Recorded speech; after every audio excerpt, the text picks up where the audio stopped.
Bab 241, di bawah pengepungan brutal. Ketika Huang Xiaolong tiba di tempat kejadian, Zhao Su dan Zhang Fu sedang bertarung melawan 4 orang di langit. Orang yang bertarung melawan Zhang Fu tidak lain adalah Guru Lilu, Limolin, sedangkan Zhao Su bertarung melawan 1 orang melawan 3 leluhur keluarga Yao, Yao San, dan 2 orang lainnya dari Dewa Templar, yang terlihat jelas dari jubah tetua Dewa Templar di punggung mereka. Namun, Yao Fei tidak terlihat di manapun. Di bawah, di jalan, anggota prosesi pernikahan keluarga Guo tergeletak di genangan darah merah. Tidak jauh di sudut jalan, Guo Tai menghalangi di depan Huang Min bersama sisa pengikut keluarga Guo, yang berkumpul bersama dalam lingkaran pertahanan. Melihat saudara perempuannya dan Guo Tai masih aman dan sehat, Huang Xiaolong menghela napas lega. "Kakak," teriak Huang Min saat melihat Huang Xiaolong dan segera berlari ke sisinya bersama Guo Tai. "Kalian berdua baik-baik saja." Huang Xiaolong khawatir. "Kami tidak terluka." Huang Min dan Guo Tai menggelengkan kepala.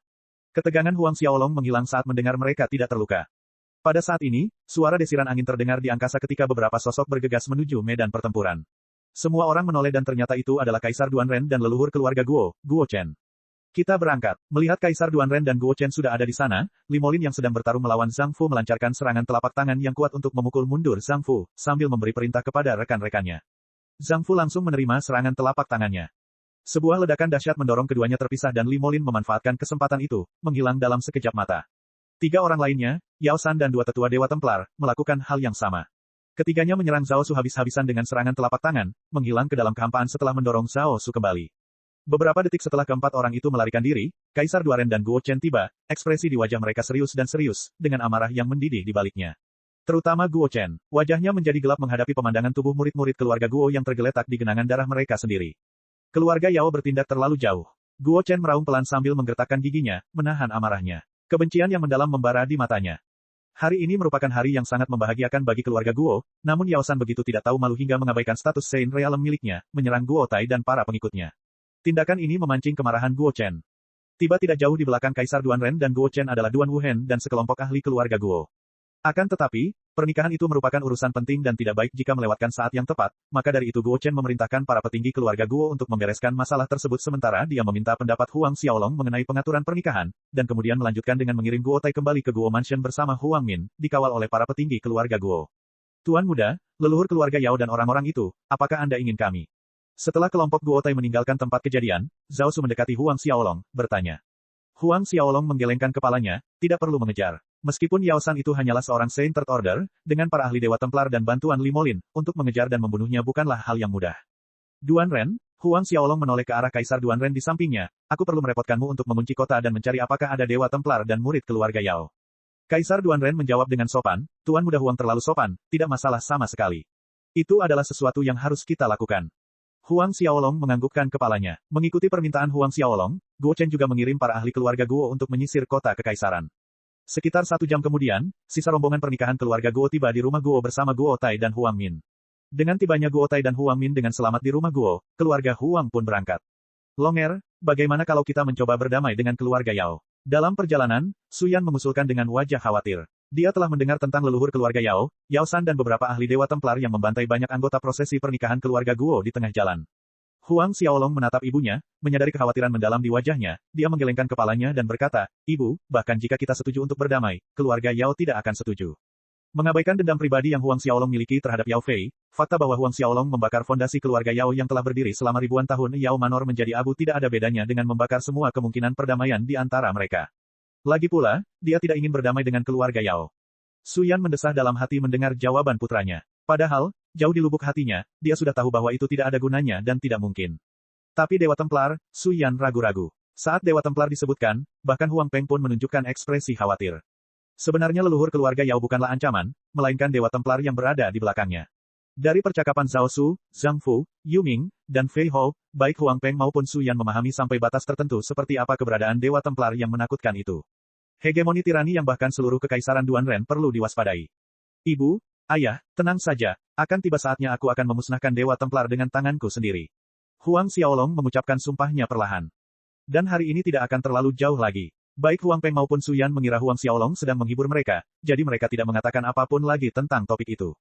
Sekitar 1 jam kemudian, Huang Xiaolong, Huang Peng, Su Yan, dan Huang Xiaohai tiba di Guo Mansion. Ketika mereka tiba di pintu masuk depan, leluhur keluarga Guo, Guo Chen, Guo Siwen, Guo Xiyuan, dan Guo Tai sudah menunggu mereka secara langsung. Dipimpin oleh Guo Chen secara langsung, kelompok itu berjalan ke aula utama, duduk dalam 2 bagian. Kaisar Duanren telah tiba. Tak lama setelah Huang Xiaolong dan yang lainnya duduk, terdengar suara kepala pelayan keluarga Guo, Zhang Yue, yang mengumumkan kedatangan Kaisar Duanren dari luar. Kaisar Duanren secara langsung. Semua orang yang hadir bingung, tetapi mereka berdiri dan pergi keluar untuk menyambut Kaisar. Bagaimanapun, hari ini adalah hari pernikahan saudara perempuannya, jadi Huang Xiaolong dapat dianggap sebagai setengah tuan rumah. Kaisar secara pribadi datang untuk jamuan makan, Huang Xiaolong memang harus pergi dan menyambutnya. Selamat, selamat, Tepat saat Huang Xiaolong dan yang lainnya melangkah melewati gapura, Kaisar Duanren masuk sambil tersenyum lebar, menangkupkan tinjunya untuk memberi salam. Huang Xiaolong dan Guo Chen juga menangkupkan tangan mereka untuk memberi salam. Duan Wuhen yang mengikuti di belakang Kaisar Duanren juga menangkupkan tinjunya, memberi selamat kepada Huang Xiaolong dan Guo Chen dengan penuh hormat. Selain Duan Wuhen, ada seorang wanita cantik dengan sikap mulia bersama mereka. Huang Xiaolong menebak wanita ini pasti ibu Duan Wuhen dan dia benar. Kaisar Duanren memperkenalkannya sebagai ibu Duan Wuhen. Kedatangan Kaisar Duanren langsung memeriahkan jamuan makan. Banyak pasukan yang datang untuk memberi selamat, semuanya berdiri dan memberi hormat, suasana gembira memenuhi udara saat anggur dan tawa mengalir. Bersama Kaisar Duanren, kelompok itu pindah ke aula yang lebih pribadi dan duduk. Namun, Huang Xiaolong tidak mengendurkan kewaspadaannya. Ia memerintahkan Zhao Su, Zhang Fu, dan Yu Ming untuk mengawasi keadaan sekitar untuk mengantisipasi situasi tak terduga yang tiba-tiba. Leluhur tua keluarga Yao mungkin telah melarikan diri setelah gagal mencapai tujuannya, menyergap tim arak-arakan pernikahan, tetapi Huang Xiaolong punya firasat bahwa segalanya tidak akan berakhir semudah itu. Terlebih lagi, ada yang aneh dengan ketidakhadiran Yao Fei hari ini. Ketika suasana perjamuan sedang ramai-ramainya, seorang pengawal keluarga Huang menyerbu masuk hingga ia berada di hadapan Huang Xiaolong. Tuan muda, ada pesan datang, lebih dari selusin cabang perdagangan 9 tripod sedang dikepung dengan brutal. Lebih dari selusin cabang 9 tripod commerce berada dalam pengepungan yang brutal. Aula besar itu langsung sunyi. Banyak pasang mata yang menoleh ke arah Huang Xiaolong. Cahaya terang bersinar di mata Huang Xiaolong, tidak perlu bertanya, perdagangan 9 tripod yang sedang dikepung secara brutal pastilah merupakan hasil kerja keluarga Yao dan Dewa Templar. Bab 242, Racun Tak Berbentuk. Bab 242, Racun Tak Berbentuk. Lebih dari selusin cabang 9 tripod commerce dikepung secara brutal. Seperti Huang Xiaolong, mereka yang hadir di pesta pernikahan itu dengan mudah menebak dalangnya adalah keluarga Yao dan Dewa Templar. Semua orang di aula tetap diam karena tidak ada yang berani mengganggu perenungan Huang Xiaolong. Begitu sunyinya, sampai-sampai terdengar suara jarum jatuh. Tuan muda, haruskah aku pergi ke cabang? Detik demi detik berlalu dan Zhang Fu tiba-tiba berdiri dan berkata. Huang Xiaolong menggelengkan kepalanya saat mendengar pertanyaan itu, tidak perlu. Ada lebih dari 10 cabang 9 tripod commerce yang dikepung, Zhang Fu sendiri, bahkan jika dia tahu cara membagi dirinya menjadi selusin klon tubuh dan pergi ke sana, dia mungkin jatuh ke dalam perangkap musuh yang sudah disiapkan dengan baik. Tujuan keluarga Yao dan Dewa Templar dalam menyerang 9 tripod commerce mungkin untuk menarik Zhao Su dan Zhang Fu menjauh dari pihaknya. Bagaimana jumlah korban di setiap cabang? Huang Xiaolong berbalik dan bertanya kepada pengawal keluarga Huang. Menjawab tuan muda, para murid dari beberapa pedagang 9 tripod ini adalah. Penjaga keluarga Huang ragu-ragu pada titik ini. Katakan, Huang Xiaolong mengangkat suaranya. Hampir semuanya mati. Hanya beberapa murid yang berhasil melarikan diri dari setiap cabang. Penjaga keluarga Huang mengatakan semuanya. Hampir semuanya mati. Wajah Huang Xiaolong menjadi gelap. Setiap cabang 9 tripod commerce memiliki paling sedikit 3 hingga 400 pengikut, selusin cabang berjumlah 4 hingga 5.000 pengikut. Sampaikan perintah ini, semua murid harus kembali dan berkumpul di sini. Suara serius Huang Xiaolong terdengar. Hutang ini, Huang Xiaolong mencatatnya untuk dilunasi dengan keluarga Yao dan Dewa Templar di masa depan. Baik, tuan muda, jawab pengawal keluarga Huang dengan hormat.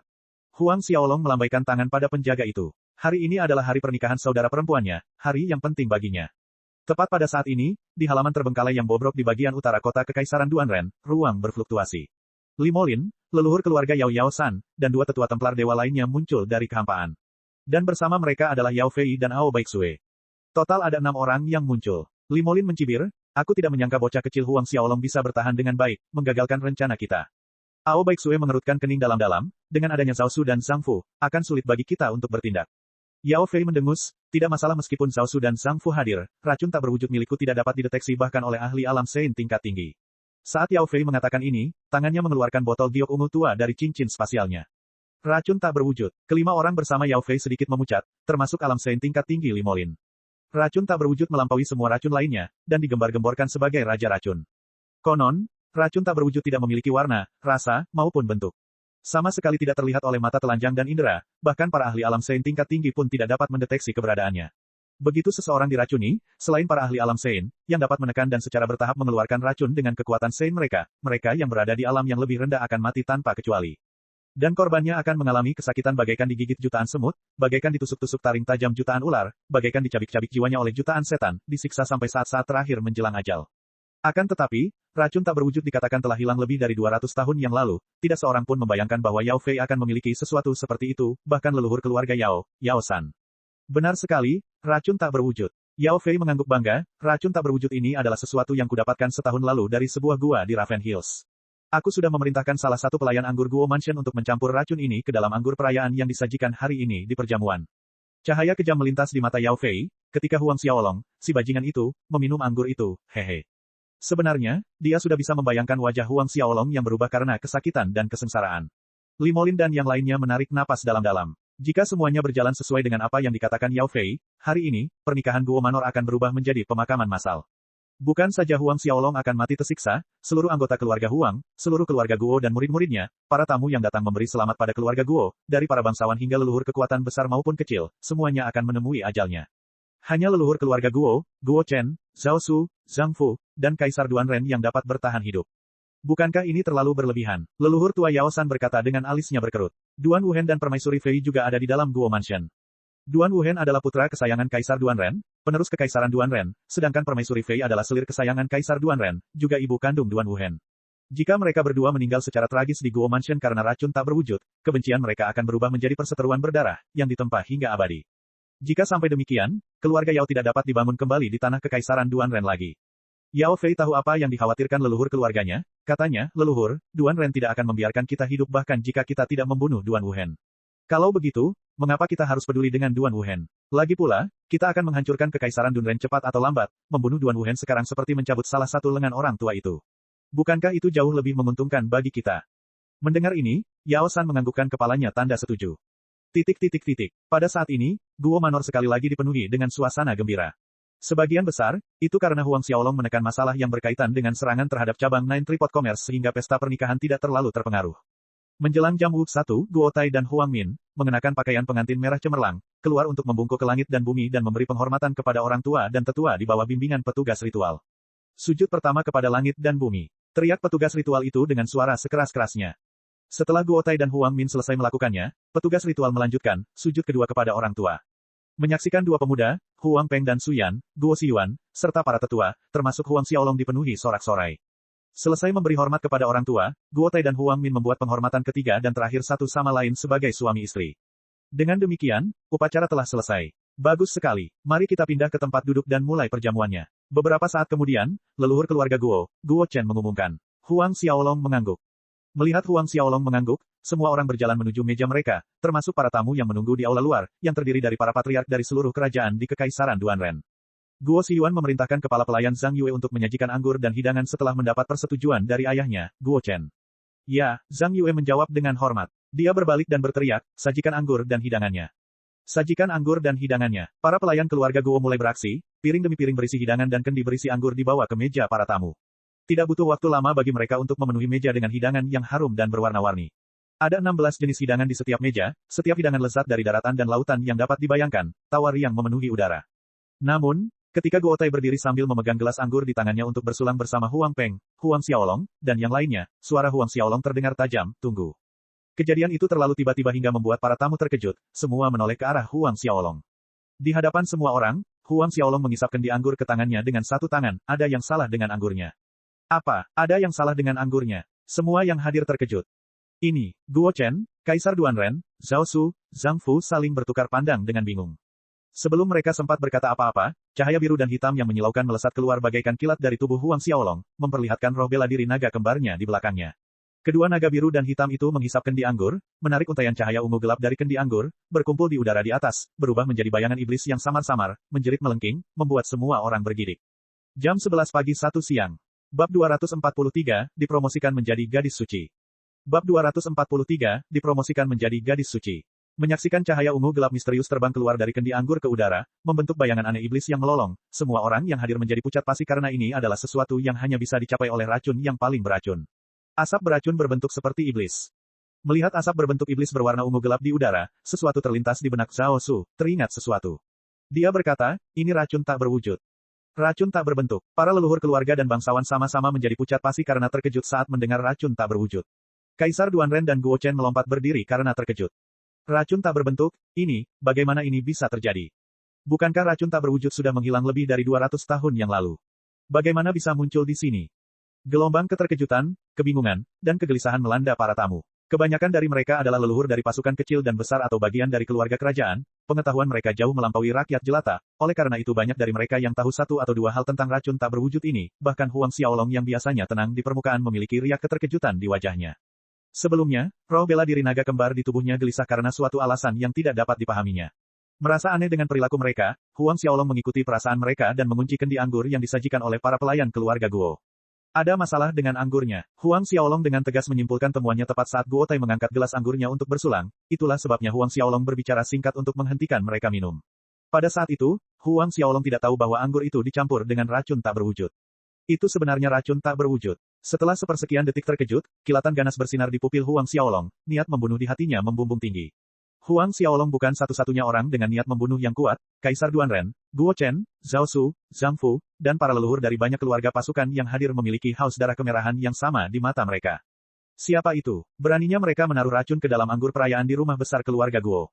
Salah satu patriark keluarga besar itu gagal menahan amarahnya, berteriak keras. Kebenarannya sangat jelas bagi semua orang bahwa orang di balik ini berencana untuk membunuh tanpa pandang bulu, merenggut nyawa semua orang di Guo Mansion, termasuk mereka, yang datang untuk memberi selamat pada kesempatan itu meracuni setiap patriark, pemimpin, dan murid. Karena Huang Xiaolong memblokir berita tentang penyergapan terhadap prosesi pernikahan keluarga Guo, tidak satu pun tamu yang datang untuk menghadiri perjamuan itu mengetahui masalah tersebut. Jika mereka tahu, mereka akan dengan mudah menebak dalang di balik racun itu tidak lain adalah keluarga Yao. Huang Xiaolong mengamati kerumunan dan suaranya yang dingin terdengar di udara, itu keluarga Yao. Apa? Keluarga Yao. Aula menjadi gempar. Benar sekali, itu keluarga Yao. Sebelumnya, prosesi pernikahan keluarga Guo kita diserang oleh leluhur keluarga Yao dan Dewa Templar. Guo Chen menyela. Prosesi pernikahan keluarga Guo diserang oleh leluhur keluarga Yao dan Dewa Templar. Pesan ini merupakan kejutan besar bagi semua yang hadir. Keluarga Yao benar-benar kejam. Mereka berencana untuk membunuh kita semua di sini. Kita harus membalas dendam, memusnahkan semua murid keluarga Yao. Baiklah, bunuh semua murid keluarga Yao. Mayoritas leluhur dan keluarga kerajaan dari kerajaan yang setia menanggapi saran itu, amarah dan murka melonjak. Kaisar Duanren memberi isyarat kepada para tamu yang marah agar tenang dengan tangannya, ia menoleh kepada putranya, Duan Wuhen, di sampingnya, berikan perintah, kerahkan semua pasukan di seluruh wilayah, cari dan bunuh semua murid keluarga Yao. Aku tidak ingin melihat satu pun murid keluarga Yao di kekaisaran Duanrenku. Mata Kaisar Duanren berkilauan dengan niat membunuh yang dingin dan menusuk, membuat mereka yang berdiri di dekatnya tanpa sadar menyusut. Keluarga Yao yang meracuni anggur perayaan di pesta pernikahan keluarga Guo telah menimbulkan kegaduhan, membuat Kaisar Duanren benar-benar marah. Jika bukan karena Huang Xiaolong yang mendeteksi sesuatu yang salah, putranya Wu Hen, selirnya Fei, dan banyak leluhur dan bangsawan yang hadir akan meninggalkan kehidupan mereka di sini. Merasakan niat membunuh mengerikan yang datang dari Kaisar Duanren, hanya satu pikiran yang terlintas di benak orang-orang yang hadir, keluarga Yao berhasil kali ini. Meskipun Huang Xiaolong membakar habis kantor pusat keluarga Yao, masih banyak cabang keluarga Yao di seluruh kekaisaran, di kota-kota kecil terpencil dan tanah yang kurang subur. Namun kali ini mereka benar-benar tercabut dari tanah. Pada titik ini, Huang Xiaolong menghadapi Guo Xiyuan dengan ekspresi dingin, tangkap dan tahan semua pelayan yang bertanggung jawab atas makanan dan anggur hari ini, interogasi mereka satu persatu. Guo Chen dan Guo Xiyuan akhirnya terbangun dan menyadari salah satu poin penting. Itu benar, meskipun masalah ini diatur oleh keluarga Yao dari balik layar, hal itu tidak akan berhasil jika tidak ada mata-mata di antara para pelayan keluarga Guo. Anggur itu tidak akan tercemar racun. Guo Chen langsung memerintahkan semua pelayan yang bertugas menyiapkan makanan dan anggur malam ini ditangkap dan ditahan. Namun, tak lama kemudian, kepala pelayan Zhang Yu kembali untuk melaporkan bahwa semua pelayan yang bertugas menyiapkan makanan dan anggur meninggal karena keracunan. Apa? Mati semua karena racun. Wajah Guo Chen tampak jelek. Jelas, ini adalah tindakan lain dari keluarga Yao. Guo Chen mendidih karena marah dan frustrasi. Ganti semua anggur dan hidangan perayaan, ganti semuanya. Beberapa saat kemudian, Guo Chen berkata kepada Guo Siwen. Meskipun sisa anggur tidak dipastikan beracun, Guo Chen tetap mengganti semuanya sebagai tindakan pencegahan keamanan. Guo Siwen bertindak cepat. Untuk mengakomodasi acara besar seperti itu, Guo Mansion memang membuat persiapan cadangan. Ketika hidangan dan anggur baru dikirim dan dipastikan aman oleh Huang Xiaolong, semua orang merasa rileks dan mengangkat cangkir mereka. Namun, suasana gembira itu telah mereda karena ketakutan yang tak terduga. Pada saat yang sama, di halaman terbengkalai yang sama di sisi utara kota Kekaisaran Duanren, wajah Yao Fei berubah mengerikan. Dia sudah mendapat pesan yang mengatakan Huang Xiaolong mengetahui tentang racun tak berwujud. Namun leluhur keluarga Yao Yao San tampak lebih buruk, dia bisa membayangkan pemandangan seperti apa yang akan dihadapi sisa-sisa murid keluarga Yao terhadap serangan yang akan datang. Fondasi keluarga Yao yang susah payah ia bangun selama 1000 tahun terakhir akan berubah menjadi abu kelabu di tanah. Aku tidak menyangka Huang Xiaolong, bocah kecil itu, benar-benar bisa mendeteksi racun tak berwujud. Ao Baiksue mendengus dingin. Yao Fei mencibir, hasil ini juga bagus, membiarkannya mati dengan mudah berarti membiarkannya lolos begitu saja. Aku ingin membunuhnya dengan tanganku sendiri, biarkan dia merasakan kehidupan yang lebih buruk daripada kematian. Limolin menyela, Lilu diketahui memiliki garis keturunan suku dewa tingkat tinggi dan guru kuil telah memilihnya untuk dipromosikan menjadi gadis suci. Dia tidak boleh mengetahui hal ini. Yao Fei dan yang lainnya mengerti maksud Limolin. Baiklah, kita kembali. Limolin berkata dengan nada dingin dan cemberut, kita akan mencari kesempatan lain di masa depan untuk membunuh Huang Xiaolong, bocah nakal itu. Dengan sekejap, tubuhnya bergoyang dan menghilang ke dalam kehampaan. Sisanya mengikuti satu demi satu dan halaman bobrok yang ditinggalkan itu kembali sunyi. Malam telah tiba dan suasana menjadi sunyi. Pada jam ini, keluarga Huang telah kembali ke perkebunan bukit selatan dari rumah Guo. Berdiri dengan tenang di halaman rumahnya, Huang Xiaolong merenungkan kejadian hari itu, dari prosesi pernikahan keluarga Guo dan serangan terhadap cabang 9 tripod commerce hingga racun tak berwujud dalam anggur, tatapannya menjadi semakin dingin. Dewa Templar, keluarga Yao, dia harus memusnahkan mereka secepatnya. Keesokan paginya, Huang Xiaolong keluar dari aula kuil Sumi dan menuju ke aula utama kediaman. Melihat kedua orang tuanya hadir, Huang Xiaolong ragu sejenak sebelum memberitahu mereka tentang rencananya untuk pergi ke negeri Betlam. Apa, Longer, kau akan pergi lagi? Semangat tinggi Suyan berubah muram. Melihat ekspresi ibunya, Huang Xiaolong merasa sedikit bersalah. Sambil mendesah pelan, dia mengangguk, ya, ibu. Perjalanan ke Betlam's Lands ini adalah sesuatu yang harus dia lakukan, bukan hanya karena batu roh kelas 1. Namun, karena menerobos ke tingkat ke-6 lebih mendesak, Huang Xiaolong memutuskan untuk pergi setelah itu. Oleh karena itu, ia akan berangkat 1 bulan kemudian. Bab 244, Terobosan Xiantian tingkat ke-6. Ketika Huang Xiaolong berkata dia baru akan berangkat ke Betlam Lands setelah 1 bulan, wajah Su Yan tampak sedikit lebih baik. Maka, dalam 1 bulan mendatang, Huang Xiaolong memfokuskan usahanya untuk menerobos ke tingkat ke-6 Xiantian, menghabiskan waktunya berkultivasi di dalam Gunung Sumi yang saleh. Selain seni Sumi ilahi, taktik Asura, dan kitab metamorfosa tubuh, Huang Xiaolong berupaya meningkatkan seni boneka kuno dan mandat jiwa dari mutiara jiwa absolut, keduanya sangat penting bagi Huang Xiaolong. Menggabungkan seni boneka kuno dan mandat jiwa, Huang Xiaolong yakin ia akan mampu mengendalikan dan membangun tim besar yang terdiri dari para prajurit Xiantian. Dengan kekuatan Huang Xiaolong saat ini, dia bisa naik ke level pertama seni wayang kuno dalam waktu 3 bulan.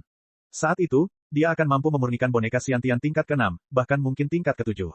Belum lagi, mandat jiwa juga dapat digunakan untuk mengendalikan prajurit Xiantian Orde ke-6 dan ke-7. Ketika Huang Xiaolong menerobos ke alam Sein di masa depan, mungkin dia bahkan dapat mengendalikan prajurit alam Sein. Waktu mengalir seperti air mengalir, 20 hari berlalu dengan tenang. Huang Xiaolong membagi sebagian besar dari 20 hari berlatih di kuil Sumi dan sisanya untuk menemani orang tuanya serta adik laki-lakinya, memberikan nasihat dalam kultivasi mereka. Dibatasi oleh potensi jiwa bela diri mereka, hampir tidak ada peluang bagi Huang Peng, Su Yan, dan Huang Xiaohai untuk maju ke alam Xiantian, tetapi Huang Xiaolong yakin dia bisa melakukan apa yang gagal dilakukan orang lain. Di masa depan, ia akan memastikan orang tua, saudara perempuan, dan saudara laki-lakinya akan menembus alam Xiantian. Jika alam Sein tidak dapat melakukannya, maka ia akan berusaha untuk menembus alam dewa, jika masih gagal, ia akan terus maju ke alam yang lebih tinggi. Di atas alam dewa, ada makhluk yang lebih kuat. Dalam 20 hari terakhir, ki pertempuran dunia bawah yang cemerlang, ki naga sejati, dan energi agama Buddha kuno melonjak tanpa henti, sementara di atas laut kinya, 3 bentuk arkdemon, naga emas, dan Buddha emas menjadi semakin padat. Saat Huang Xiaolong berkultivasi, menghirup dan menghembuskan napas, begitu pula 3 mandat yang terbentuk. Ki spiritual dunia bawah, ki naga sejati, dan energi Buddhisme kuno mengalir turun dari kehampaan. Naga kembar hitam dan biru itu melayang di atas Huang Xiaolong, gemasaman raungan naga terdengar tanpa henti dan sisik naga bersinar dengan kilau baja di tubuh mereka yang besar. Naga kembar itu telah berevolusi menjadi entitas nyata dan padat. Melayang di belakang Huang Xiaolong, mereka tampak seperti 2 gunung hitam dan biru yang menakutkan.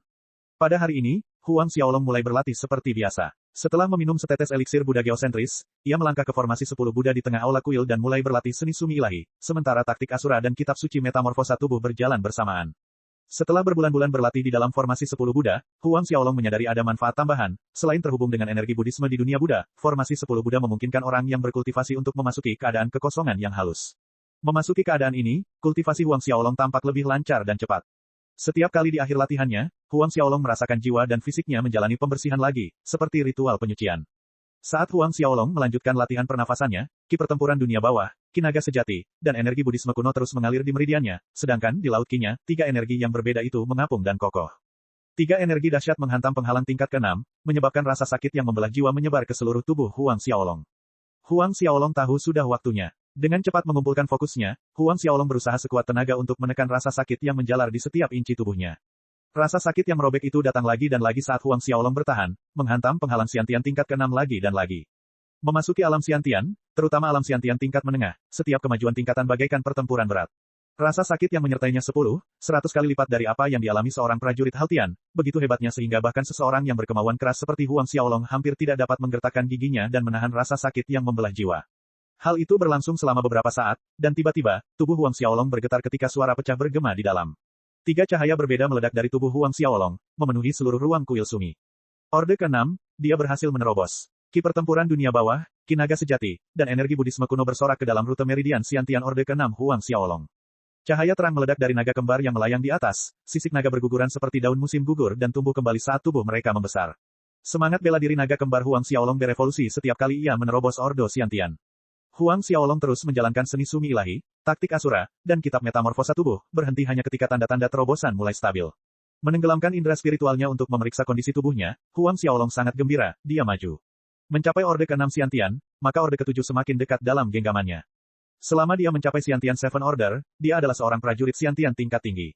Tidak peduli di kekaisaran mana, seorang prajurit Xiantian tingkat tinggi memiliki status yang sangat tinggi. Namun, Huang Xiaolong tidak langsung berangkat ke Bedlam Lands, ia menyempatkan diri untuk menghabiskan waktu bersama keluarganya. Kakaknya, Huang Min, juga datang ke Southern Hill Estate beberapa kali setelah menikah dengan keluarga Guo.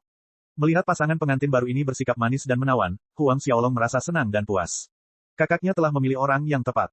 Tak pelak lagi, pasangan mesra itu pun membuat Huang Xiaolong teringat pada Lilu, wanita muda berpakaian gaun putih berkibar, memperlihatkan dua lesung pipit yang indah saat dia tertawa. Aku ingin tahu apa yang sedang dilakukannya sekarang. Huang Xiaolong bertanya dalam hati. 10 hari telah berlalu. Dalam 10 hari ini, Huang Xiaolong telah dengan mantap menstabilkan terobosannya baru-baru ini, bahkan meningkatkan seni boneka kuno dan mandat jiwanya. Awalnya, menurut perkiraan Huang Xiaolong, ia membutuhkan waktu setidaknya 3 bulan untuk mencapai tingkat pertama seni boneka kuno, tetapi hanya 2 bulan telah berlalu dan ia telah mencapai tingkat pertama. Sudah waktunya menuju ke Bedlam Lands. Pada hari ini, Huang Xiaolong keluar dari Gunung Sumi yang saleh, bergumam pada dirinya sendiri. Negeri Bedlam. Selain membeli batu roh kelas 1 di Bedlam Lands, Huang Xiaolong punya motif lain, membangun kekuatannya sendiri, kekuatan yang benar-benar miliknya. Huang Xiaolong bertekad membangun kerajaan baru yang kuat dengan tangannya sendiri. Dan Bedlam Lands merupakan pilihan yang sempurna untuk ini, karena dianggap tidak penting di mata ketiga benua, sehingga menghemat banyak masalah karena tidak terlibat konflik dengan kekaisaran lain. Di aula utama, saat Suyan mendengar Huang Xiaolong akan pergi ke Bedlam Lands, terlebih lagi pergi sendirian, kata-kata itu meluncur dari bibirnya, Longer, kau ingin pergi ke Bedlam Lands sendirian? Tidak. Mengenai Bedlam Lands, Su Yan pernah mendengarnya dari Zhao Su dan Zhang Fu, dia tahu bahwa tempat itu penuh dengan pembunuhan, kekejaman, dan orang jahat. Benar sekali, Tuan Muda. Terlalu berbahaya bagimu untuk pergi ke negeri Bedlam sendirian. Aku atau Zhang Fu, salah satu dari kami harus menemanimu. Zhao Su mencoba membujuk. Zhang Fu melanjutkan, benar sekali, Tuan Muda. Bedlam Lands sangat berbeda dengan kerajaan Buddha terberkati. Di Bedlam, bahkan seorang prajurit Xiantian Ordo ke-10 bisa kehilangan nyawanya kapan saja. Huang Xiaolong bersikeras, jangan bicara lagi, aku sudah memutuskan untuk melakukan perjalanan sendirian. Dia ingin menggunakan waktu untuk bekerja keras, bagaimana mungkin dia tidak menyadari bahaya dan risiko yang terlibat. Selain itu, kehadiran Zhao Su dan Zhang Fu tidak dapat menjamin perlindungannya sepanjang waktu. Saat Huang Peng dan Su Yan hendak berkata lebih lanjut, Huang Xiaolong tertawa pelan, ayah, ibu, jangan khawatir, aku adalah pemilik Gunung Sumi yang saleh, aku tidak akan mati semudah itu. Legenda mengatakan, pemilik Gunung Sumi yang saleh dilindungi oleh kekuatan misterius, dan tidak akan mudah jatuh. Bab 245, memasuki negeri Bedlam. Pemilik Gunung Sumi yang saleh tidak akan jatuh semudah itu. Huang Peng dan Su Yan tercengang. Meskipun mereka berdua tahu bahwa putra mereka memiliki harta karun surgawi, tidak satu pun dari mereka yang pernah mendengar tentang detail khusus ini. Pada titik ini, Zhao Su melangkah maju untuk menegaskan, kepala keluarga Huang, apa yang dikatakan Tuan Muda itu benar, memang ada legenda seperti itu. Zhang Fu di belakangnya juga mengangguk meyakinkan. Baik Zhao Su maupun Zhang Fu memang mendengar legenda yang berkaitan dengan hal itu. Melihat ini, kekhawatiran Huang Peng dan Su Yan sedikit mereda. Meski begitu, Huang Xiaolong tidak bisa melarikan diri ketika Su Yan mencengkeram tangannya, mengatakan kepadanya selama lebih dari 1 jam bahwa dia harus menjaga dirinya sendiri, mengutamakan keselamatan, memperhatikan, waspada, tidak berkelahi dengan orang lain, dan sebagainya.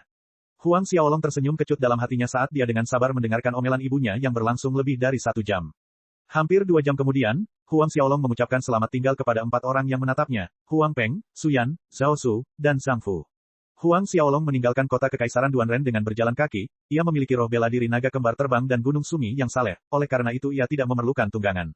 Melihat sosok putranya semakin mengecil, redup, dan samar di depan matanya, Su Yan tidak dapat menahan air mata.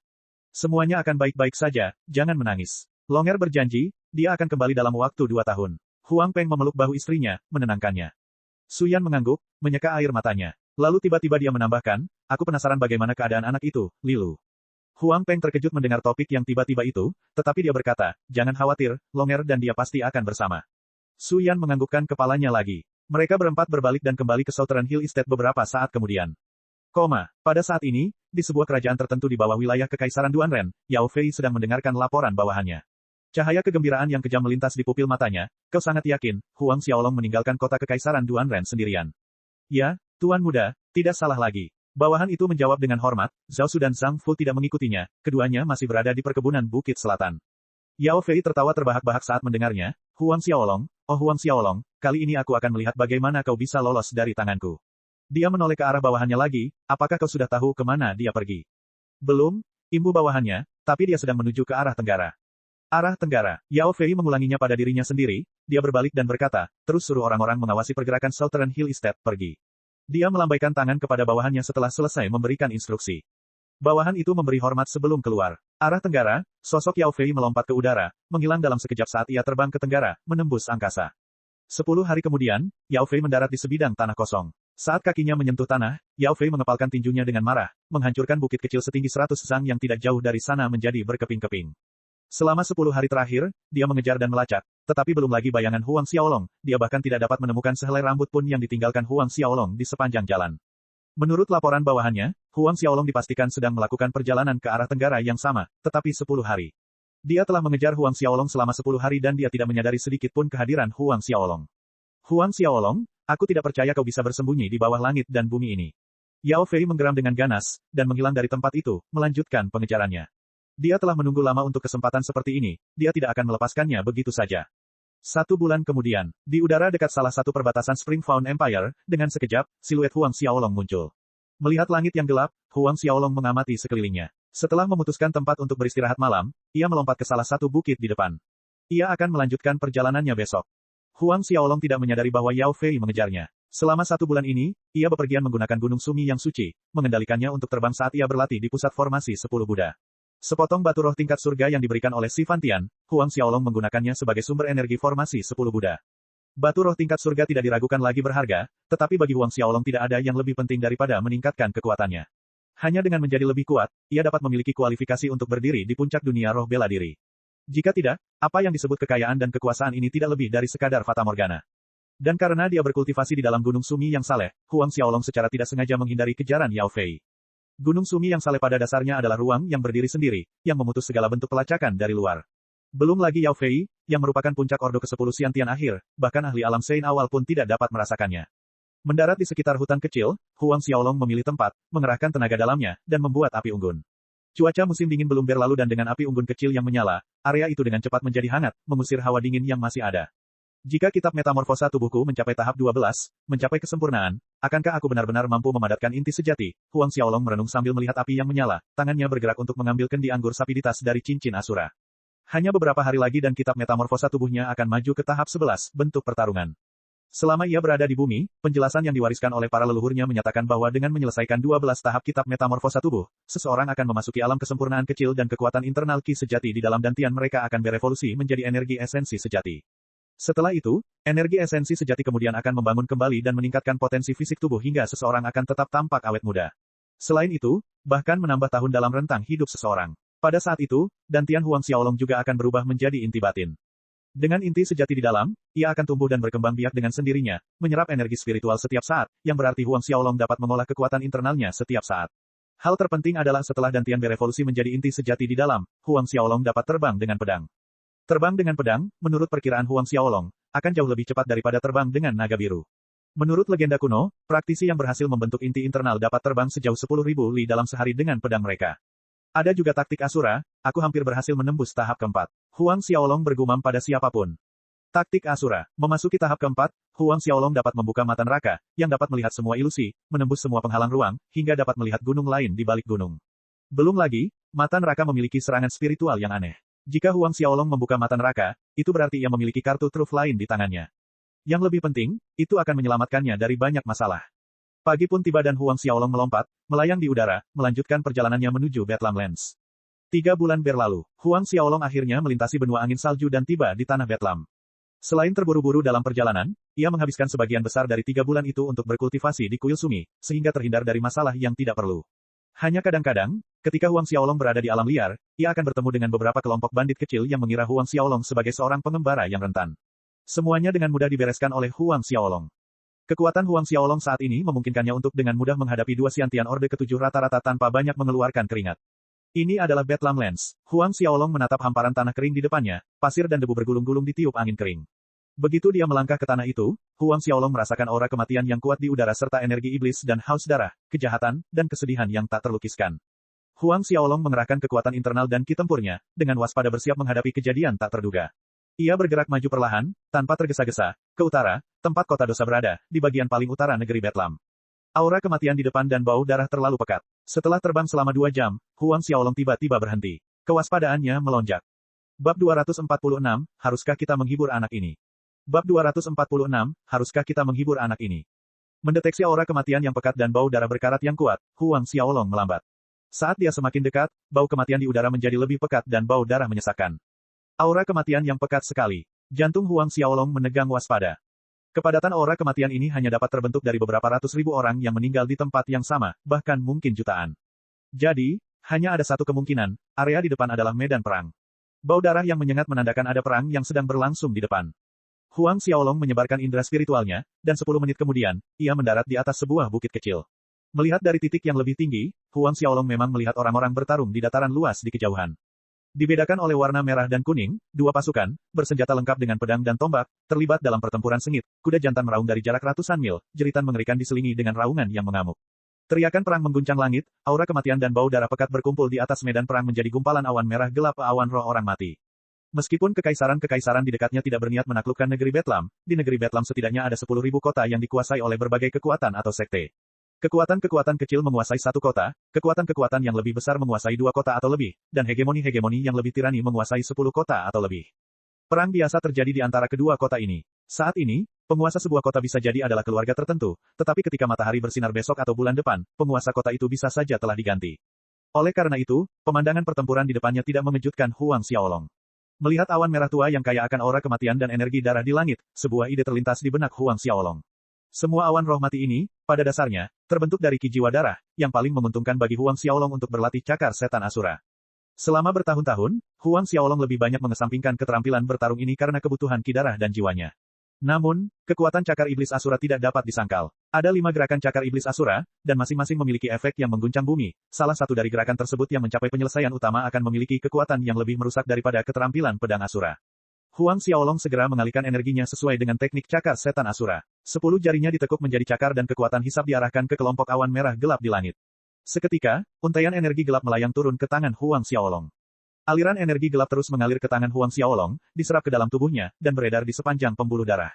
Pada saat berikutnya, Huang Xiaolong menebas kekosongan dengan kedua tangannya yang berbentuk cakar. Teriakan mengerikan bergema saat dua telapak tangan hitam beterbangan, merobek ruang tepat di dinding tebing yang agak jauh. Langit di sekitarnya menjadi gelap, bayangan berputar-putar di dalam kabut gelap, tak kurang dari 15 kepala hantu mengeluarkan ratapan yang membuat bulu kuduk meremang. Melihat hasil ini membuat Huang Xiaolong gembira. Berlatih cakar iblis Asura menggunakan ki darah jiwa dari awan roh orang mati yang terkumpul di atas medan perang ini melampaui ekspektasinya berkali-kali lipat. Berdasarkan hasil ini, jika Huang Xiaolong berlatih di sini selama 3 hingga 4 bulan, ia akan dapat mencapai penyelesaian utama dalam gerakan pertama cakar iblis Asura. Tanpa membuang waktu, Huang Xiaolong terus menyerap ki darah jiwa yang keluar dari awan roh orang mati di atasnya berulang kali sambil melatih jurus pertama Asura Demon Claw, Laments of Thousands of Demons. Lebih dari 2 jam berlalu, Huang Xiaolong membenamkan dirinya dalam latihan, memasuki kondisi tanpa pamrih. Meskipun hanya berlangsung selama 2 jam, kekuatan serangan jurus pertama, Lament of Thousands of Demons mengalami peningkatan yang sangat besar. Saat menyerang, jejak cakar gelap itu menjadi 2 kali lipat ukurannya, kabut gelap di sekitarnya semakin pekat, dan teriakan para hantu menggema di udara, mirip dengan ribuan iblis yang berjuang untuk melepaskan diri dari kurungan. Pada saat yang sama, kabut hitam pekat menyelimuti Huang Xiaolong seperti hantu agung, membentuk penghalang pelindung di sekelilingnya. Ini adalah salah satu poin menakutkan dari cakar setan Asura, saat menyerang, ia juga melindungi penggunanya, keterampilan menyerang dan bertahan yang kuat dan tak terduga. Dan sementara Huang Xiaolong dalam keadaan tanpa pamrih, dari jauh, suara angin yang menusuk terdengar di belakang 2 sosok yang mengenakan jubah batu kecubung. 2 pria parubaya mendarat di puncak lain, di tepi medan perang. Salah satu dari mereka memiliki bekas luka pedang miring di dahinya dan yang lainnya memiliki wajah panjang seperti kuda. Dari titik yang lebih tinggi, keduanya menyaksikan pusaran kekacauan dan darah di medan perang di bawah dan mengangguk penuh penghargaan. Bunuh, bunuh lebih banyak, semakin banyak yang mati semakin baik. Haha, semakin banyak ki darah roh mati, semakin cepat mayat hidup yang kita sempurnakan akan naik ke peringkat bumi tingkat 6. Pria parubaya berwajah bekas luka itu tertawa dengan riuh. Pria parubaya berwajah kuda itu tertawa terbahak-bahak, 5 tahun kemudian, mayat hidup saudara-saudara kita akan dapat naik ke peringkat bumi tingkat 7. Pada saat itu, dengan menggabungkan kekuatan kita, tidak ada murid di Sekte Penyihir Langit yang akan menjadi lawan kita, selain guru. Pria berwajah bekas luka itu mendongak ke arah awan roh mati berwarna merah gelap yang bergulung-gulung di atas. Tiba-tiba alisnya menyatu, ada yang salah. Kok darah roh mati jauh lebih sedikit dari biasanya. Mendengar seruan pria berwajah bekas luka itu, pria berwajah kuda yang tinggi itu bergegas melihat ke langit di atas dataran yang luas. Hanya dengan sekali pandang, dia tahu bahwa darah roh mati memang jauh lebih sedikit. Keduanya datang untuk mengumpulkan darah roh mati kemarin juga. Ketika mereka pergi, awan merah gelap di atas jauh lebih banyak dari ini, dan hari ini, kedua pasukan terus bertempur, darah roh mati seharusnya terkumpul lebih banyak. Ada sesuatu yang mencurigakan terjadi. Di medan pertempuran yang sedang berlangsung ini, aura kematiannya kuat, dan secara umum darah roh mati dapat bertahan dalam jangka waktu lama di dataran tinggi. Ternyata ada seseorang yang menyerap darah roh orang mati. Pada saat berikutnya, pria parubaya berwajah kuda itu melihat bahwa di dalam awan di atas ada beberapa darah yang diserap, mengalir menuju puncak lainnya. Melihat ini, pria parubaya berwajah bekas luka itu mencibir dingin. Ternyata ada seseorang yang tidak takut mati. Mereka berani datang ke medan perang hantu ini mencoba merebut darah roh orang mati dari kita. Karena seseorang mencari kematian, maka kita akan memenuhi keinginannya. Dia terbang tanpa sepatah kata pun, berubah menjadi gumpalan asap hitam, melayang menuju puncak tempat Huang Xiaolong berada. Pria berwajah kuda itu segera menyusul. Dari kejauhan, kedua pria itu menyaksikan Huang Xiaolong berlatih cakar setan asura. Tangannya melambai, merobek ruang, memunculkan banyak hantu yang meratap. Mereka saling berpandangan dan melihat keterkejutan terpantul di wajah masing-masing. Sangat kuat, teknik bertarung apa yang sedang dipraktikkan anak ini. Beberapa detik kemudian, pria berwajah bekas luka itu tidak dapat menahan diri untuk tidak berkata, ini mungkin bahkan lebih kuat dari telapak tangan penyihir langit milik sekte kita. Pria parubaya berwajah kuda itu berseru, mungkinkah itu adalah keterampilan pertempuran tingkat surga? Keterampilan bertarung tingkat surga, mata mereka berbinar cerah. Pria berwajah bekas luka itu tertawa terbahak-bahak, aku tidak menyangka, bahwa kita akan bertemu dengan hal yang baik seperti itu. Saudaraku, bahkan surga pun menjaga kita. Dengan keterampilan pertempuran tingkat surga ini, begitu kita berdua membuat kemajuan dalam kultivasinya, bahkan Chen Xiaotian, si tua bangka itu, tidak akan menjadi lawan kita. Pada saat itu, Sekte Penyihir Langit hanya bisa menjadi milik kita. Lelaki berwajah kuda itu tertawa senang. Ayo, tangkap anak itu hidup-hidup, kita tidak boleh membiarkan dia melarikan diri. Tangkap anak ini, suruh dia bercerita tentang ilmu bertarungnya, lalu kita, hibur, dia sebentar, beritahu dia akibat merampas darah roh orang mati dari kita. Kedua pria itu mempercepat langkahnya, bersiul melawan angin, dan tiba di puncak tempat Huang Xiaolong berlatih dalam sekejap mata.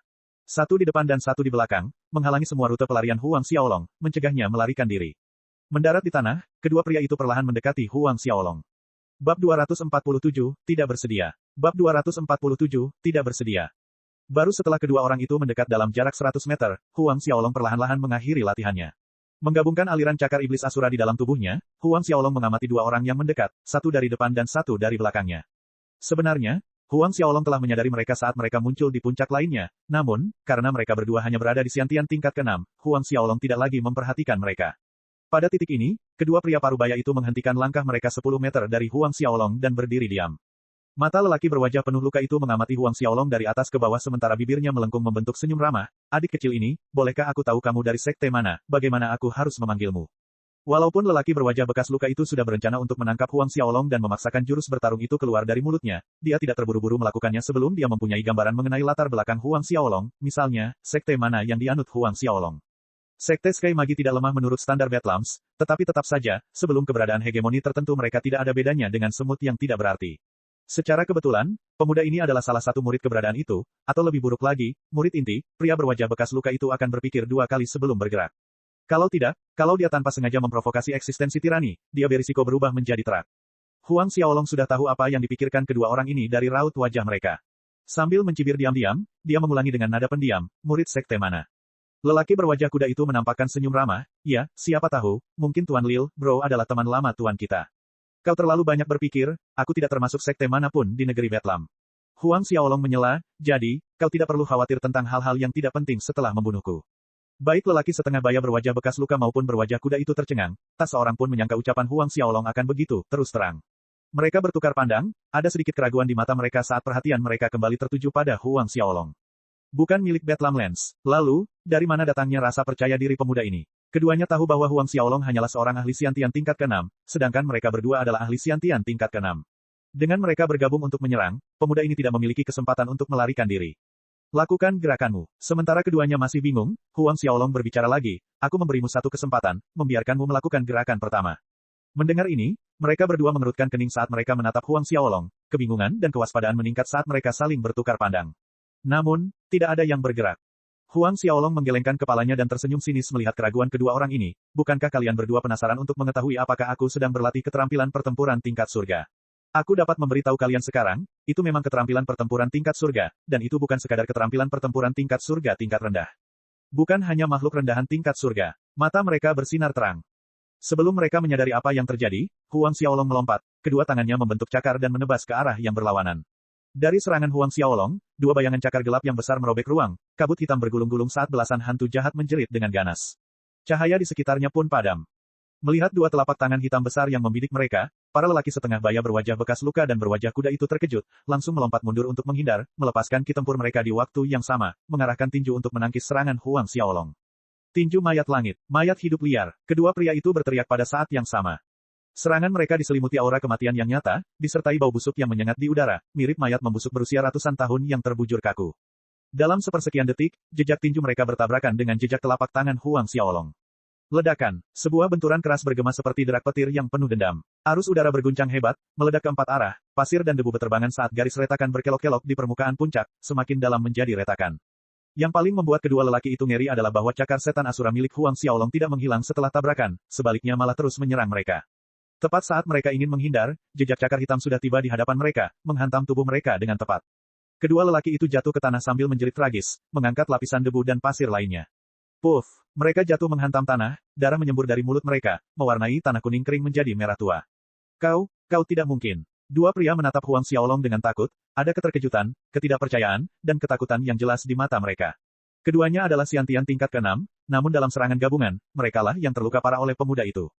Huang Xiaolong mendekat perlahan, mengabaikan keterkejutan di wajah mereka, suaranya yang dingin terdengar, seperti yang kukatakan sebelumnya, aku memberimu kesempatan untuk menyerang lebih dulu.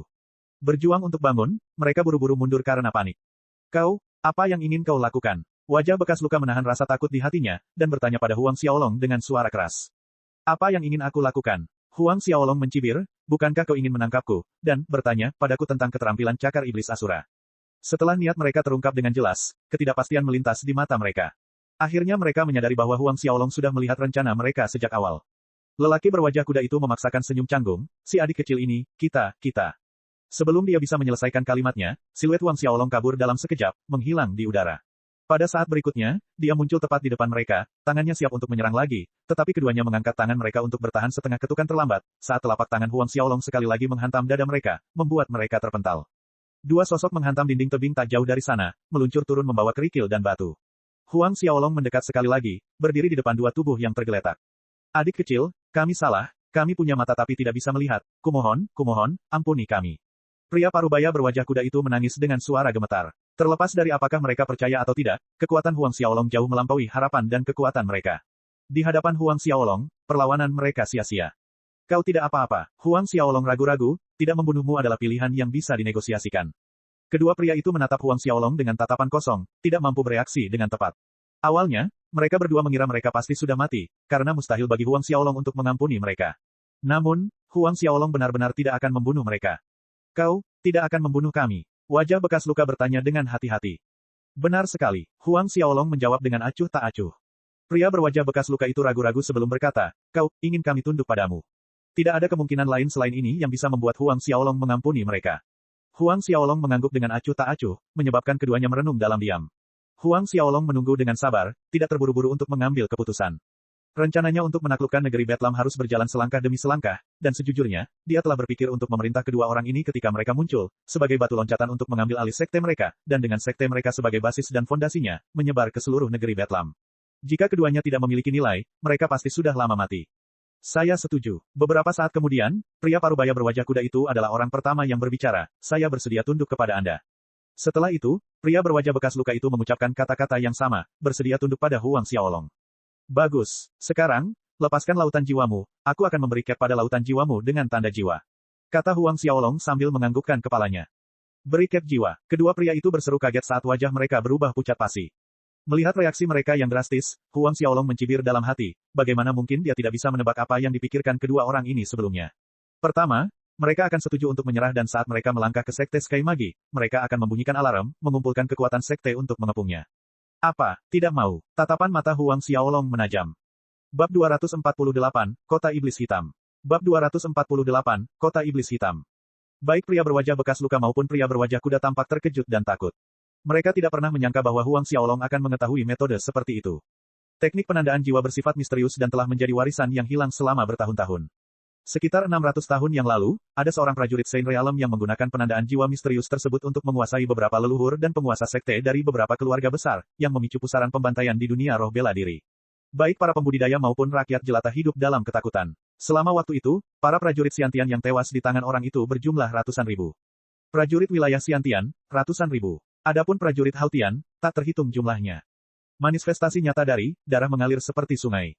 Pada akhirnya, tindakan orang itu akhirnya membuat marah beberapa ahli Saint Realm tingkat tinggi yang tinggal di ruang misterius yang independen, keluar untuk mengepung dan memburu orang itu. Namun, itu hanya berakhir ketika seorang ahli tingkat tinggi alam dewa setengah langkah bergabung dengan barisan para pengejar, berhasil membunuh pelakunya. Dia disebut sebagai Gorevian oleh generasi selanjutnya. Melihat berbagai pikiran yang berkelebat jelas di wajah kedua orang itu, sudut mulut Huang Xiaolong melengkung membentuk seringai dingin, cahaya dingin yang tajam berkelebat di dekat tangan Huang Xiaolong saat dia memanggil pedang Asura. Pedang Asura muncul, mengeluarkan suara dengungan aneh saat bergetar. Di permukaan tubuh mereka, cahaya gelap misterius mengalir seperti cairan hitam, menyebabkan kedua pria yang terluka itu langsung menegang. Aku bersedia melepaskan penghalang lautan jiwaku. Kata-kata itu keluar begitu saja dari mulut pria berwajah kuda itu. Aku pun bersedia. Lelaki berwajah penuh bekas luka itu pun melakukan hal yang sama. Dibandingkan dengan kematian, keduanya lebih bersedia membiarkan Huang Xiaolong mencap jiwa mereka di lautan jiwa mereka, meskipun hal itu akan memberi Huang Xiaolong kendali penuh atas hidup dan mati mereka. Namun, itu lebih baik daripada mati segera. Melihat reaksi cepat kedua pria itu, Huang Xiaolong mendengus, memerintahkan mereka untuk melepaskan lautan jiwa mereka saat ia memulai mandat jiwa. Jauh di dalam pupil Huang Xiaolong, dua karakter jiwa ungu gelap bersinar dan terbang keluar dari mata Huang Xiaolong, langsung memasuki lautan jiwa pria berwajah bekas luka dan pria berwajah kuda melalui bagian tengah alis mereka sebelum ekspresi mereka yang ketakutan, dengan kuat membekas tanda jiwa di inti pikiran mereka. Dalam perjalanan 3 bulan di sini, Huang Xiaolong telah memasuki level pertama seni boneka kuno, yang memungkinkannya untuk membuat tanda jiwa di lautan jiwa orang lain.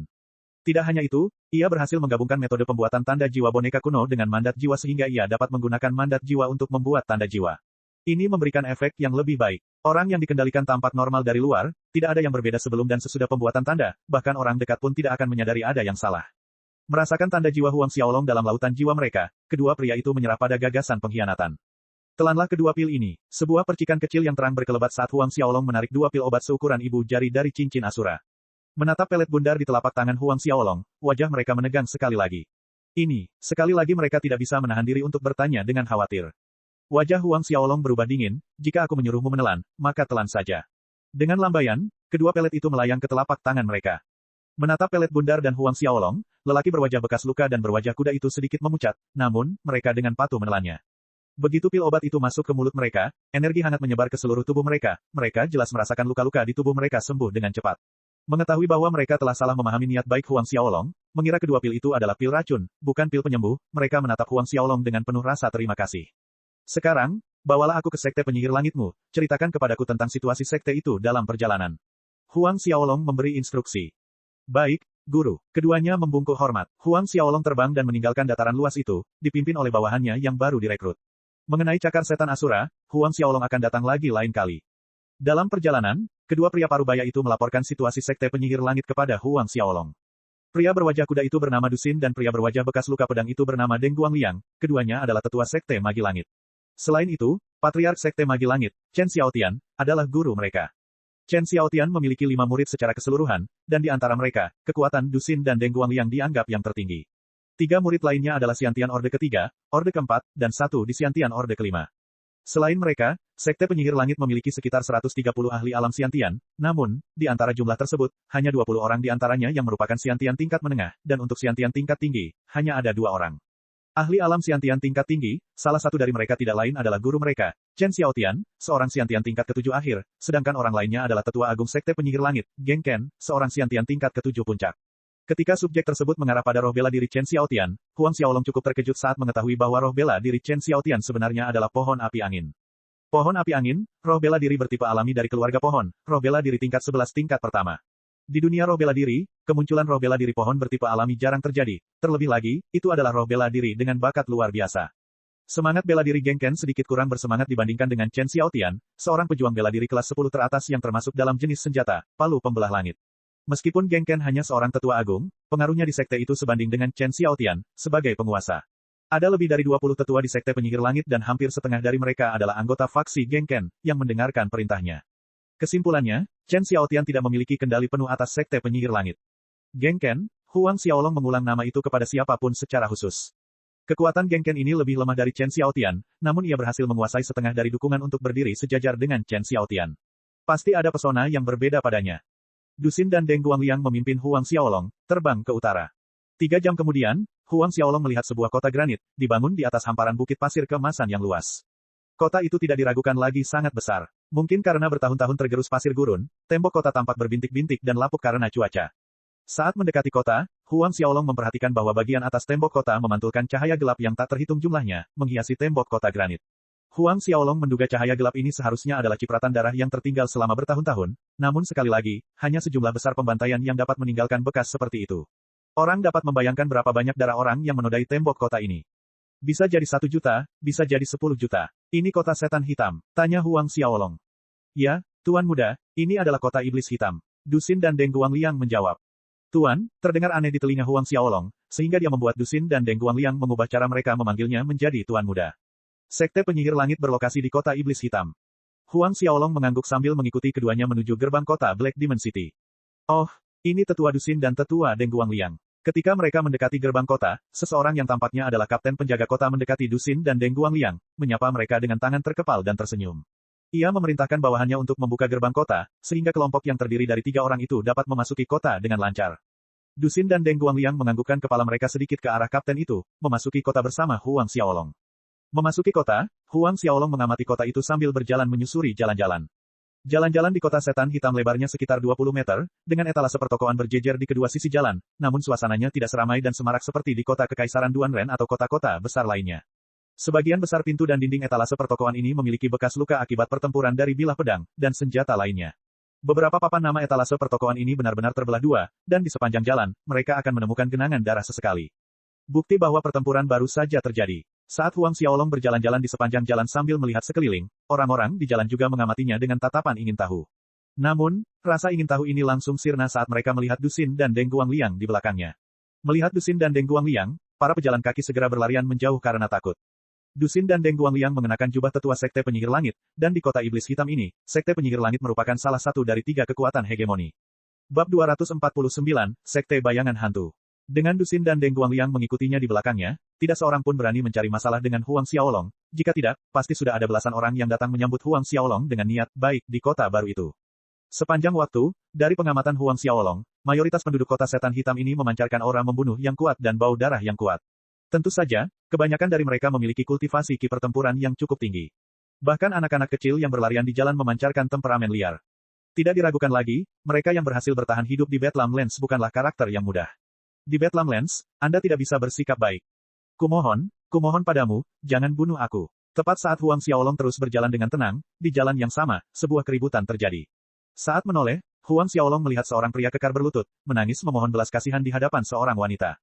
Wanita ini membelakangi Huang Xiaolong, jadi dia tidak bisa melihat wajahnya. Namun, punggung wanita ini adalah pemandangan tersendiri, tinggi dan ramping, dengan lekuk tubuh yang memalukan.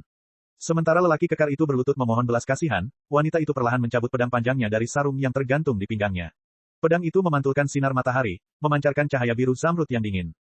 Melihat perbuatan wanita itu, rasa takut menguasai pria kekar itu, membenturkan kepalanya ke jalan dengan keras sambil terus memohon, jangan bunuh aku tahu kesalahanku, aku tidak akan berani lagi. Tepat pada saat suara pria itu jatuh, pergelangan tangan wanita itu berputar, pedang panjang di tangannya melengkung dengan indah dan teriakan memohon pria kekar itu terhenti selamanya. Satu jari terangkat setengah untuk menunjuk wanita itu, tetapi tubuh pria itu bergoyang ke samping, jatuh ke jalan. Baru kemudian darah menyembur keluar dari tenggorokan pria itu, melukiskan vas merah di trotoar. Pejalan kaki berkumpul agak jauh, menonton seperti kerumunan penonton di sebuah pertunjukan, terdengar suara obrolan dan tawa seolah-olah acara semacam ini sudah menjadi hal yang biasa bagi mereka. Setelah membunuh pria kekar itu, wanita itu bahkan tidak melirik mayatnya, dia berbalik dan pergi tanpa sepatah kata pun.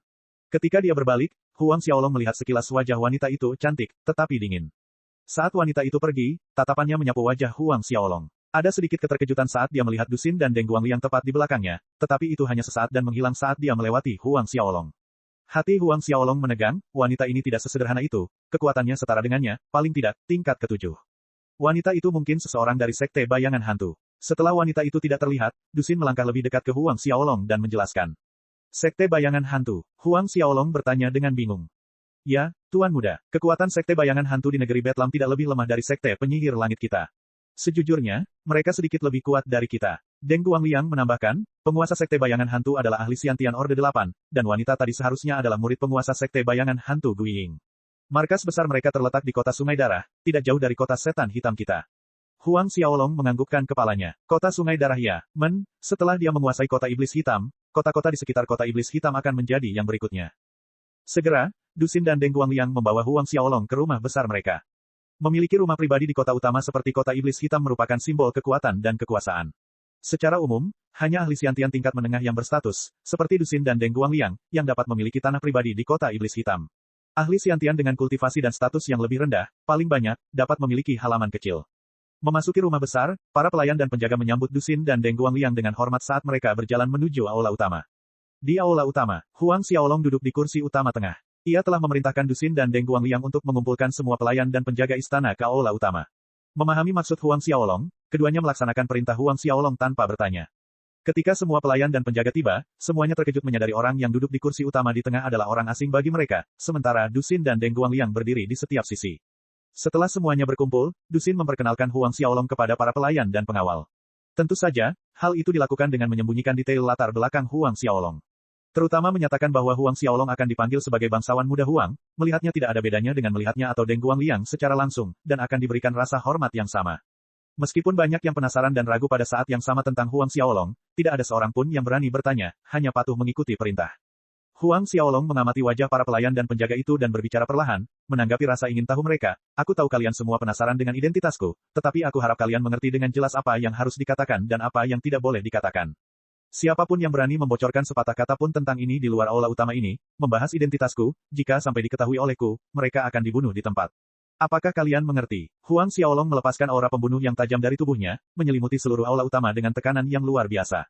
Diselimuti aura pembunuh yang dingin, semua pelayan dan penjaga merasa seolah-olah mereka jatuh ke jurang es selama 1000 tahun. Ketakutan memenuhi mata mereka saat mereka semua dengan cepat berlutut, masing-masing mengaku tidak berani membisikkan sepatah kata pun. Pada saat itu, mereka menyadari, bangsawan muda Huang ini lebih kuat dari tuan mereka. Melihat sekelompok pelayan dan penjaga berlutut, Huang Xiaolong mengangguk, puas dengan tanggapan mereka. Membiarkan mereka berdiri, Huang Xiaolong melambaikan tangan, kalian boleh pergi, kembali ke apapun yang seharusnya kalian lakukan. Semua orang menjawab serempak dan bergegas meninggalkan aula utama. Huang Xiaolong mengalihkan pandangannya dari para pelayan yang pergi. Dia belum selesai mengendalikan Sekte Penyihir Langit, oleh karena itu dia tidak ingin mengungkap keberadaannya di kota setan hitam terlalu dini, menarik kecurigaan Chen Xiaotian dan Geng Ken.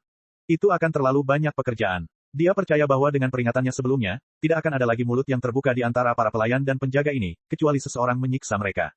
Tentu saja Huang Xiaolong dapat menggunakan tanda jiwa untuk mengendalikannya, namun, setiap kali ia menggunakan metode ini, kekuatan spiritualnya sangat terkuras. Dan penggunaan metode yang berlebihan memiliki efek samping, yang akan merugikan kultivasinya di masa mendatang. Oleh karena itu, kecuali jika diperlukan, Huang Xiaolong tidak akan menghabiskan kekuatan spiritualnya dengan cara ini. Tuan Muda, apa yang harus kita lakukan selanjutnya? Setelah semua orang meninggalkan aula utama, Deng Guangliang bertanya pada Huang Xiaolong. Huang Xiaolong menatap mereka berdua dan berkata, jangan terburu-buru, aku akan memberitahu kalian apa yang harus dilakukan ketika saatnya tiba. Keduanya menjawab ya dengan hormat. Cahaya kecil bersinar dari tangan Huang Xiaolong saat dia mengeluarkan 2 pil roh dari cincin Asura, keduanya adalah pil roh tingkat 6. Setelah itu, dia melemparkan 2 pil itu ke telapak tangan Dusin dan Deng Guangliang. Seketika, aroma yang menggoda tercium ke hidung Dusin dan Deng Guangliang. Pelet spirit kelas 6. Keduanya berseru kaget sambil melihat pelet di tangan mereka. Bahkan di Betlam Lands, pelet spirit kelas 6 sulit ditemukan. Tuan Muda, apakah ini memberi kita imbalan? Dusin tidak yakin dan mencoba dengan hati-hati. Huang Xiaolong mengangguk, bertindaklah dengan baik di masa depan, kau akan memiliki lebih banyak pil roh tingkat 6 ini. Meskipun Huang Xiaolong mencap lautan jiwa mereka dengan tanda jiwanya, memaksa mereka untuk tidak punya pilihan lain selain mendengarkan perintahnya, Huang Xiaolong adalah seseorang yang memiliki perbedaan yang jelas antara hadiah dan hukuman. Dengan mereka yang pantas diberi hadiah, dia tidak akan pelit. Selain itu, bagi yang lain, memurnikan pelet tingkat 6 merupakan tugas sulit, tetapi tidak berlaku bagi Huang Xiaolong, yang memiliki kuali 1000 binatang di dalam pagoda harta karun Linglong. Terima kasih banyak, Tuan Muda. Kami pasti akan melaksanakan semua perintah Tuan Muda, berusaha sekuat tenaga demi Tuan Muda sampai akhir hayat kami. Dusin dan Deng Guangliang berlutut dan bersujud saat mereka bersumpah. Kata-kata yang diucapkan jujur dan sepenuh hati. Huang Xiaolong mengangguk dan mempersilakan mereka pergi untuk saat ini. Dia akan memberi mereka instruksi nanti. Huang Xiaolong sudah punya rencana tentang cara mengambil alih Sekte Sky Magi. Bab 250, mengendalikan boneka raksasa. Maka dari itu, Huang Xiaolong tinggal di rumah Dusin dan Deng Guangliang dan mulai berkultivasi. Untuk saat ini, Huang Xiaolong tidak terburu-buru untuk mengambil alih dan mengendalikan sekte penyihir langit. Pada saat-saat seperti ini, bukanlah ide yang baik untuk terburu-buru, bahkan jika dia menginginkannya. Jika tidak, itu hanya akan memperburuk keadaan, menyebabkan dia malah tersungkur. Huang Xiaolong perlu terlebih dahulu memulihkan kekuatan spiritualnya setelah meninggalkan jejak jiwa pada Dusin dan Deng Guangliang. Jejak itu telah menghabiskan sebagian besar kekuatan spiritualnya.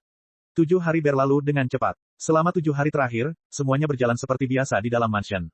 Karena peringatan keras dari Huang Xiaolong pada hari pertama, tidak ada pelayan yang berani membicarakannya kepada orang luar atau berdiskusi dengan diam-diam di antara mereka sendiri. Dengan demikian, kedatangan Huang Xiaolong luput dari perhatian Chen Xiaotian dan Geng Ken dari Sekte Penyihir Langit. Ini memberi Huang Xiaolong waktu untuk mengolah teknik wayang kuno dan mandat jiwa dengan damai. 7 hari cukup bagi Huang Xiaolong untuk pulih sepenuhnya dari kekuatan spiritualnya yang terkuras habis, dan bahkan menjadi lebih kuat, yang membuat Huang Xiaolong menyadari poin penting. Berkultivasi untuk memulihkan kekuatan spiritual setelah kelelahan sebenarnya membantu kekuatan spiritualnya tumbuh lebih cepat. Penemuan ini membuat Huang Xiaolong gembira. Dengan kekuatan spiritualnya yang melimpah lagi, Huang Xiaolong memasuki lapisan ketiga pagoda harta karun Linglong dan mendekati altar pengorbanan.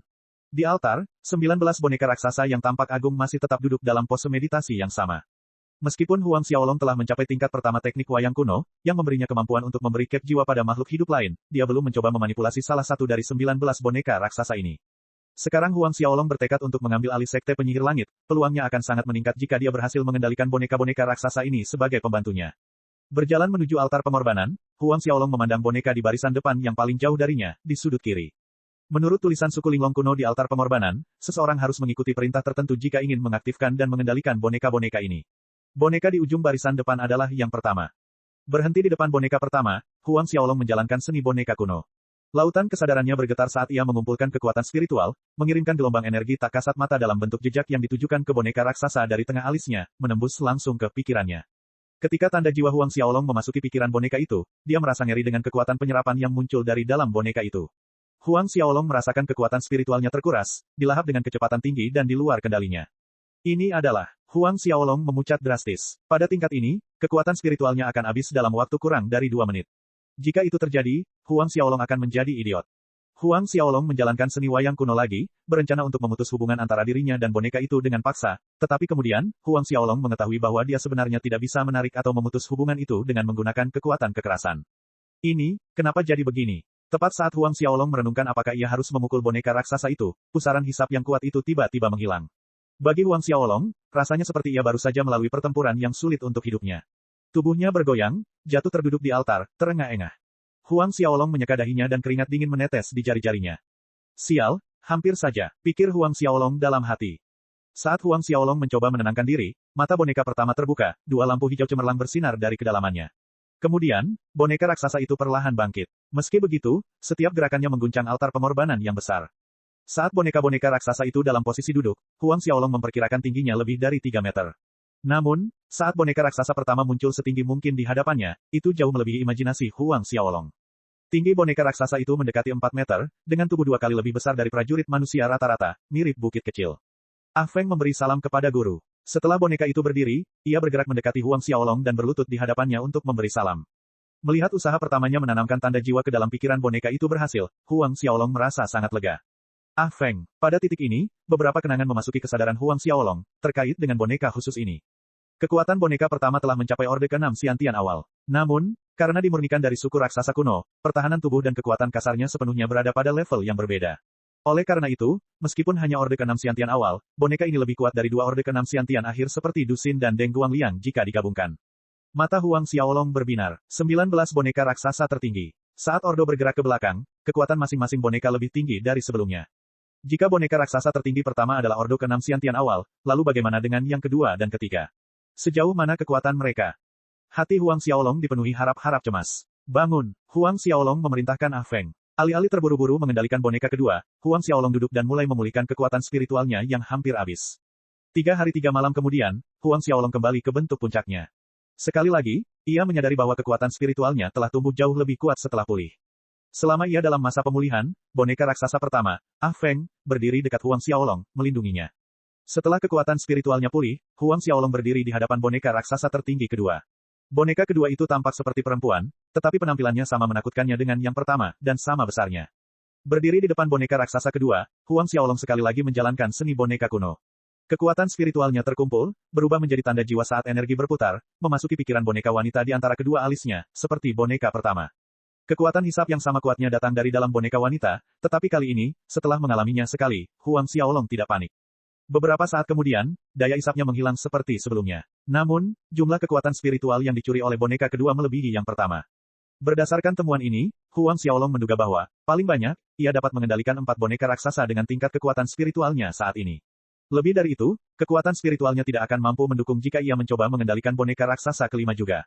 Setelah mendapatkan boneka kedua, Huang Xiaolong menghabiskan beberapa hari berikutnya untuk memulihkan kekuatan spiritualnya, bersiap untuk memberi cap jiwa pada boneka raksasa ketiga.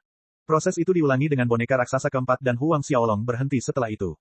Boneka raksasa pertama merupakan Ordo ke-6 Xiantian awal, boneka kedua merupakan Ordo ke-6 Xiantian pertengahan, boneka ketiga merupakan Ordo ke-6 Xiantian akhir, sedangkan boneka raksasa keempat merupakan Ordo ke-6 Xiantian akhir puncak. Meskipun untuk saat ini, Huang Xiaolong hanya mampu mengendalikan 4 boneka raksasa, itu sudah cukup untuk mencapai tujuannya. Dengan melibatkan keempat boneka raksasa ini, rencana Huang Xiaolong untuk menguasai Sekte Penyihir Langit menjadi jauh lebih lancar. Awalnya, saat melawan Chen Xiaotian dan Geng Ken, ia tidak sepenuhnya yakin untuk mengalahkan mereka. Namun, dengan keempat boneka raksasa ini, keduanya tidak lagi menjadi masalah di kemudian hari. Dengan itu, Huang Xiaolong keluar dari pagoda harta karun Linglong. Sedangkan untuk keempat boneka raksasa, Huang Xiaolong meninggalkannya di dalam pagoda, di mana ia dapat dengan mudah memanggil mereka keluar jika diperlukan. Muncul dari pagoda harta karun Linglong, Huang Xiaolong memanggil Dusin dan Deng Guangliang, menyuruh mereka mengadakan perjamuan besok malam dan mengundang ketiga saudara junior mereka. Baik, Tuan Muda, Dusin dan Deng Guangliang menjawab dengan hormat, menyadari bahwa Huang Xiaolong sudah siap untuk bergerak. Rencana Huang Xiaolong adalah mengendalikan tetua Sekte Penyihir Langit secara langsung sebelum akhirnya berhadapan dengan Chen Xiaotian dan Geng Ken. Ketika mereka berdua dan para tetua Sekte Penyihir Langit berada di bawah kendalinya, Sekte Penyihir Langit akan menjadi milik Huang Xiaolong. Cek. Rakan-rakan kultivator sekalian, sebelum retret, sila terus berkultivasi untuk jurus subscribe, like, share dan komentar agar Sekte Novel Sadim terus berkembang pesat.